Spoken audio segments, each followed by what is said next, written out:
Hotel വാണിജ്യ മേഖലയ്ക്ക് വലിയ ആശ്വാസം. വാണിജ്യ സിലിണ്ടറുകളുടെ വിലയിൽ വൻ കുറവ് വരുത്താൻ കേന്ദ്ര സർക്കാർ. സിലിണ്ടർ ഒന്നിന് 500 രൂപ മുതൽ 700 രൂപ വരെ കുറയുമെന്നാണ് റിപ്പോർട്ടുകൾ. ഇതിനിടയിൽ ഗാർഹിക സിലിണ്ടർ വിലയിലും മാറ്റമുണ്ടാകുമോ എന്ന ആകാംക്ഷ നിലനിൽക്കുകയാണ്. ഹോട്ടൽ വാണിജ്യ മേഖലയ്ക്ക് വലിയ ആശ്വാസം നൽകുന്ന വാർത്തയാണ് പുറത്തുവരുന്നത്. വാണിജ്യ സിലിണ്ടറുകളുടെ വിലയിൽ വൻ കുറവ് വരുത്താൻ കേന്ദ്ര സർക്കാർ തീരുമാനിച്ചു കഴിഞ്ഞു. കേന്ദ്ര പെട്രോളിയം മന്ത്രാലയം എണ്ണ കമ്പനികളുമായി നടത്തിയ ചർച്ചയുടെ അടിസ്ഥാനത്തിലാണ് ഈ നിർണായക തീരുമാനമെടുത്തിരിക്കുന്നത്. പശ്ചിമേഷ്യൻ സംഘർഷങ്ങളെ തുടർന്നുണ്ടായ ഇന്ധനക്ഷാമവും വിലവർധനവും കാരണം രാജ്യത്തുടനീളം വലിയ പ്രതിസന്ധിയാണ് ഈ ഹോട്ടൽ മേഖല നേരിട്ട് വന്നിരുന്നത്. ആവശ്യത്തിന് ഗ്യാസ് ലഭിക്കാത്തതും വലിയ തലവേദനയും ക്ഷീണവും ഈ മേഖലയിലുള്ളവർക്ക് വരുത്തി. അതിനൊപ്പം ഉയർന്ന വില മൂലം കേരളത്തിലുൾപ്പെടെ നിരവധി ഹോട്ടലുകൾ അടച്ചുപൂട്ടേണ്ട സ്ഥിതിയിലേക്കും എത്തി. ഈ സാഹചര്യം കണക്കിലെടുത്താണ് ഇപ്പോൾ വാണിജ്യ സിലിണ്ടറുകളുടെ വിതരണത്തിന് ഏർപ്പെടുത്തിയിരുന്ന നിയന്ത്രണങ്ങൾ കേന്ദ്ര സർക്കാർ നീക്കുന്നതായി കഴിഞ്ഞ ദിവസം വ്യക്തമാക്കിയത്.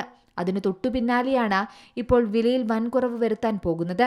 വിവിധ രാജ്യങ്ങളിൽ നിന്നുള്ള LPG ശേഖരം ഇപ്പോൾ രാജ്യത്തെ തീരങ്ങളിൽ എത്തിച്ചേർന്നതോടെയാണ് ഗ്യാസ് ലഭ്യത സുഗമമായി മുന്നോട്ടു പോകുന്നത്. ഇതിന്റെ അടിസ്ഥാനത്തിലാണ് വിതരണം പഴയപടിയാക്കാൻ സംസ്ഥാനങ്ങൾക്ക് നിർദ്ദേശം കേന്ദ്ര സർക്കാർ നൽകിയിരിക്കുന്നത്. വില കുറയുന്നതോടെ അടച്ചുപൂട്ടിയ ഹോട്ടലുകളും ഭക്ഷണശാലകളും വീണ്ടും തുറക്കാൻ കഴിയുമെന്ന പ്രതീക്ഷയും വ്യാപാരികൾക്കും സർക്കാരിനുമുണ്ട്. വാണിജ്യ സിലിണ്ടർ വിതരണം വൈകാതെ പൂർണ്ണമായും സാധാരണ നിലയിലാകുമെന്നാണ് കണക്കുകൂട്ടൽ. എന്തായാലും എണ്ണ ഇറക്കുമതി ഇപ്പോൾ സാധാരണ നിലയിലായ സാഹചര്യമാണ്.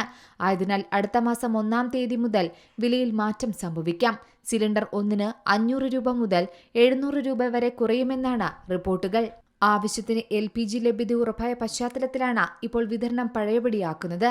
അതിനാൽ വില കൂടി കുറയുന്നതോടെ രാജ്യത്തെ വാണിജ്യ LPG വിതരണം സാധാരണ നിലയിലാകുമെന്ന് തന്നെയാണ് കണക്കുകൂട്ടൽ. അതേസമയം ഗാർഹിക സിലിണ്ടർ വിലയിലും മാറ്റമുണ്ടാകുമോ എന്ന ആകാംക്ഷയും ഇപ്പോൾ നിലനിൽക്കുന്നുണ്ട്. വലിയ തരത്തിൽ മാറ്റം സംഭവിച്ചാൽ അത് കുടുംബ ബജറ്റിനെ സാധാരണഗതിയിലേക്ക് മാറ്റുമെന്നതും ആശ്വാസകരമാണ്. News desk C Malayalam news.